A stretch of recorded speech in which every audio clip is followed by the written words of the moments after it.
All right, y'all, welcome back to the Ultramarathon training journey. We're on week 3 of 18. We got 34 miles this week. Hill repeats on Monday, tempo on Thursday, and then my first trail run on Saturday with 13. A few smaller runs mixed in with 3 strength days. We're going to be talking about a lot this week. Looking forward to it. Let's get it going. So how to know if the pain that you're feeling during a run is okay to run through, or if you need to slow it down and try again later, or if you need to cut off running completely. So running aches and pains are pretty normal. I personally, over the last 2.5 weeks of ultramarathon training, I've run 75 miles. I've done like 9 or 10 strength sessions. So legs are tired. They're gonna feel some things every now and then.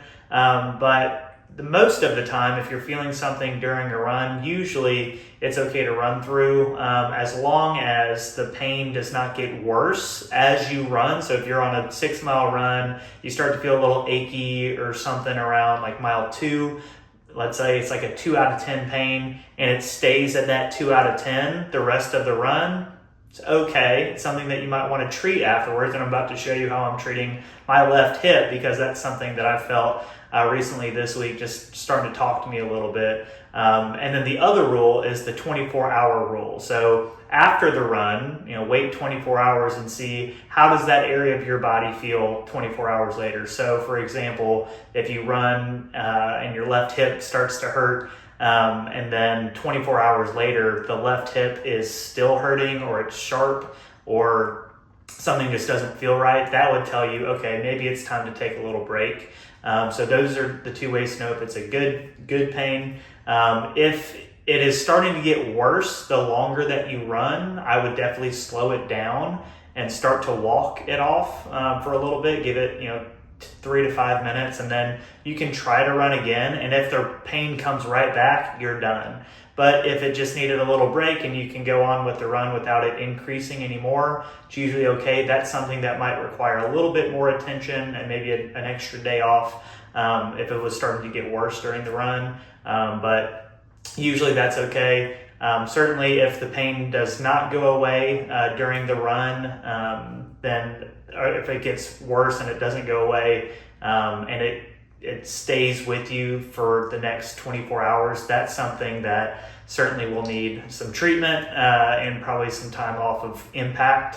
You can still do cardio. That's where I typically want my patients or clients to do some sort of cycling or other cross training, and then try to figure out what's going on in that area. So I'm going to show you what I'm doing for my hip. You're going to enjoy this. I'm not. Let's get it going. All right, sorry you have to see all this pasty white thigh, but I want to show you where I was feeling the pain. It was right along the hip flexor here. I wouldn't say like directly center, it's more like medial. So likely a little bit of adductor, maybe some pectineus, that's a muscle up here.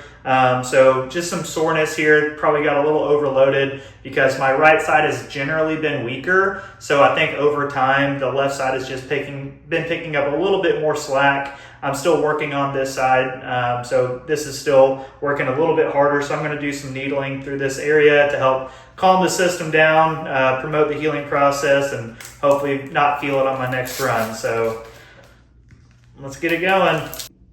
Ready? I see that twitching. Nutsack. Dude. Oh, that is so freaking tight.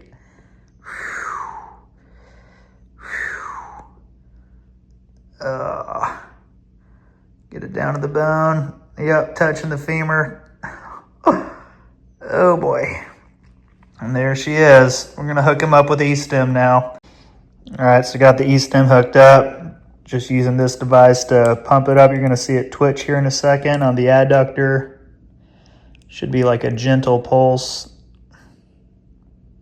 Yep, feel that through the knee. There it goes. See that? And the other one coming up. There it goes. And we just let that ride. It actually feels kind of good right now.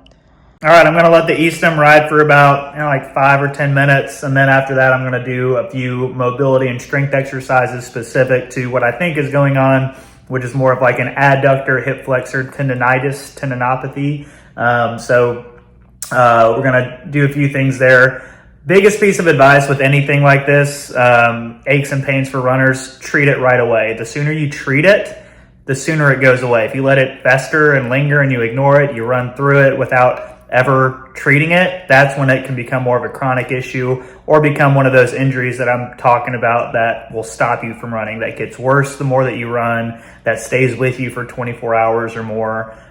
So once you feel it, don't ignore it. Don't freak out. You know, you can still run, you can still be active. That's the key, but you know, you just want to treat it when it comes up. That's your body's way of telling you to pay more attention to that area. If you pay attention to it, treat it, your body will respond in a good way and likely get better fairly soon. So this is fun.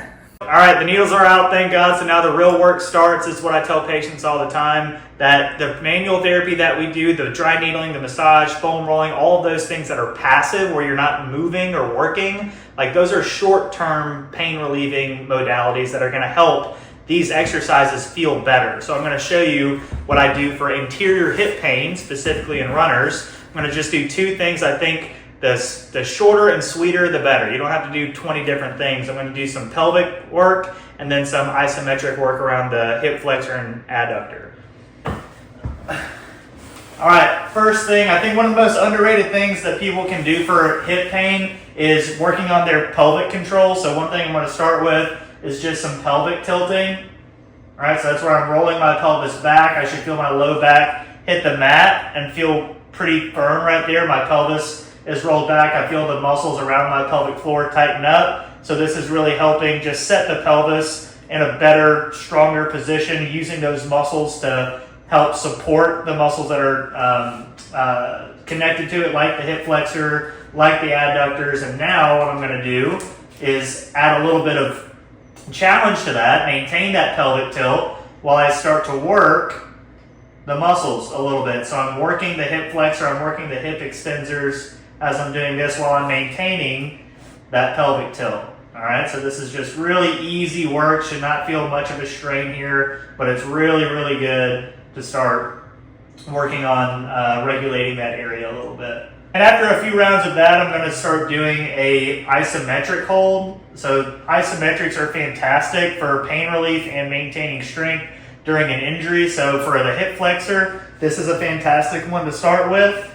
All right, I'm just holding this for about 20 seconds. I feel my core working, my hip flexor working. There's no pain. It's okay if there is like a dull ache around your area of pain, as long as that dull ache doesn't go above a 5 out of 10 as you're working, and it doesn't get worse the more that you hold it, similar to running. And then I'm going to do a few rounds of that. And I do that obviously on both sides. All right, and then for the adductor, you got to do your best modeling pose right here, because we're doing an isometric hold of the adductors like this. Make sure that as I'm doing it, my foot is parallel to the ground. I don't know if you can see it on the camera there, but my foot is parallel to the ground. I feel my adductor right here working. That's a good deep burn right there. You're going to feel it, like if you needle before this, you're going to really feel those like needle spots because they're still a little tender, but that just means that you're working the hot spot. I really do think this is more of an adductor thing because the pain was more medial than central on my thigh. So I think this is really targeting it right here, and then back down. I wanted to check in with y'all on my Thursday run after the Wednesday dry needling and rehab session. Did not feel a thing in my left hip. It was incredible. The only thing I felt would have been like adductor soreness just from working them out as much as I did yesterday.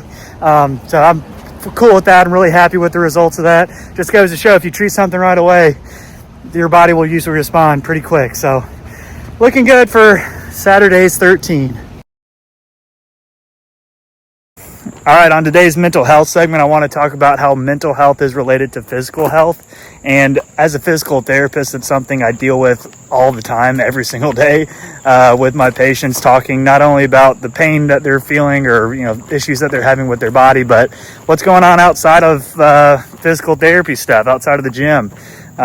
Getting to know if they're having a really stressful time at work or if they're anxious about something, how they talk about their own pain, like trying to realize like what their belief system is, because it has such an important, he likes this talk. We got a dog talking to us. No, it's just such an important part because as you go on with physical therapy, you learn that there is something called the biopsychosocial approach to pain, which is where you're not only taking in the biological side, but you're talking about the psychological, the social side of pain. There's been a lot of research about, if someone's having increased anxiety or going through a bout of depression or having just a really stressful time of their life, they're going to experience pain at a more intense level. Because the way that it works, the best way to explain this is with the cup theory. So everyone has a cup that can fill up with stress until it overflows, and then when it overflows, that's when pain starts, that's when a bad reaction starts. So the cup is filled up with different types of stress. So yes, biological stress, if you overuse a muscle, it's kind of filling up the cup. But if you're also stressed at work, if you are going through a breakup, if you're feeling lonely and you feel like isolated, like those things also fill up your cup. So it lessens the amount of capacity that you have for physical stress. So that's just one example. There's a lot of other analogies to help people explain it, because it is really it's a heady topic. It kind of takes some thought to really understand it and experiencing it, but it's just important to know, and I just wanted to put the word out about it. If you're going through pain and you're having stress as well, like it can help you understand why your physical pain is much worse if your mental health is not being taken care of. So that's why it's important to, look at the whole person and not just, oh, that guy's knee's hurting, let's just look at his knee and only talk about his knee. Let's talk about, everything else. So just wanted to put that out there. We'll talk more about this as time goes on, for sure. But that's the lesson for today. All right, Saturday morning, I gotta go run a little half marathon as part of my training, which is insane to me when you think about it. I think a lot of people can relate to this. Like, the very first time I ran a half marathon was like 3 years ago, and at that point, I thought it was the biggest achievement of my entire life. I was never gonna get any better than that. I could not imagine running another 13 miles after that. It was like the hardest thing I had done. And now, fast forward, it's just a training run. It's insane. It's cool to think about, like, how far I've come, and I encourage everyone else that's a runner out there to look back at how far they've come in terms of, their running performance. So, I'm gonna go run this, come back, eat, and have a good day. Let's go. All right, we're about 4 miles in. I'm in the trails right now, and I just gotta say, running trails is 10 times more fun than running on the road, especially if you've been running on the road for a long time and you haven't gotten stuff like this. I mean, look at that. It's just pretty, man. I don't know. This reminds me like why I wanted to do a trail race, because like in the past when I have done trails, hasn't been very often, but when I have, I'm like, this is running to me. So I don't know, I'm just really happy that I'm out on the trails. It's going to be a big part of the training for the next 15 weeks. So wanted to say that, get out on the trails, have some fun in nature. All right, one thing about running on trails is you will run into some wildlife. So I got 3 deer. I think one of them's a buck. They're staring me down. I'm gonna slowly walk up. Hold on. Bad grills here. Oh, they're gone. They saw me. They know. All right, we're 13 in. Obviously, I'm going to run the extra 0.1 to get the true half marathon, so I'm not lying when I said I ran a half marathon today. Later on to all my friends that are so curious about what I do with my mornings. But finishing this up, we go eat, recap, get on with the week. Let's go. All right, quick recap of the week. Had my first site of pain this week on my left hip. It's currently Saturday night after the long run this morning. Definitely felt it on the long run. It was creeping up mainly on the hills. On the flats I was fine, so did some more recovery work this afternoon. Been taking it easy most of the day, so just gonna let this thing rest. It's not something I'm worried about. It's one of those pains that I was talking about that goes away pretty quickly after the run. It's really just with going uphill that I feel it. But if I do start to feel it more often throughout my day, I'm going to start doing some more intense rehab work, which I'll certainly cover if I do go over that. I think hip pain is something pretty common in runners because of how much we're using that dang hip flexor. So I'll be keeping you up to date with that. But overall, great training week. I really liked my progress this week. I'm pumped for next week. We'll see what the training week has in store. So thanks for tuning in. If you did, stay running, y'all. Keep on going.